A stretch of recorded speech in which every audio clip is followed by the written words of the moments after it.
Hi there, it's Kathy Gostaspi from Purist Consulting, your expert on decision making. Maybe, maybe not. So that's the topic I want to talk to you guys about because it's been on my mind. And I want to share with you how I solve some of the major decision making in my life. And it could be from small things to big things. Like I said, chocolate or vanilla.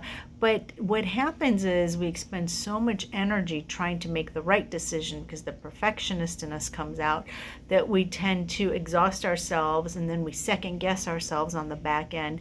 Maybe you don't do that, but I know I certainly do.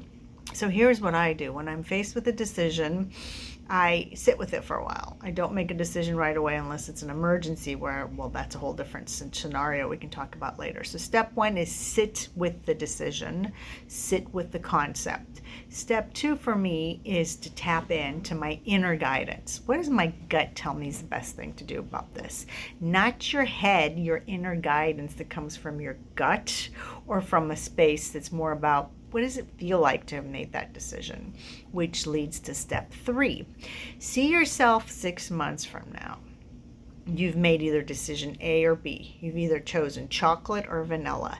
It's 6 months from now. Close your eyes, go to that gut place, not your head, your gut, and see how it feels.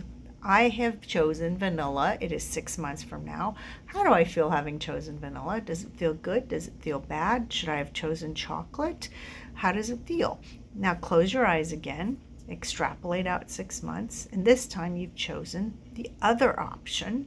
How does it feel to your gut? Not your head, your gut.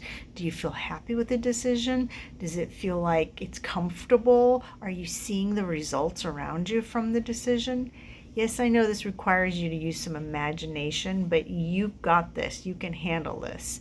So, step one is to just know which decisions you've got to make. Don't make that decision right away. Step two is to extrapolate out and really feel into that decision. And then step three would be, if you want to use your head now, make a list of pros and cons and see which list outweighs which.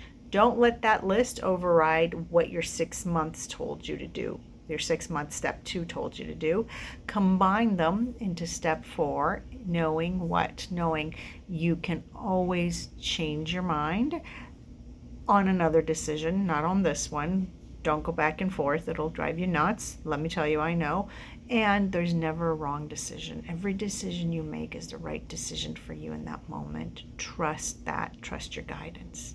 All right, until next time, Kathy G out, and go out there and make the best decisions for yourself possible.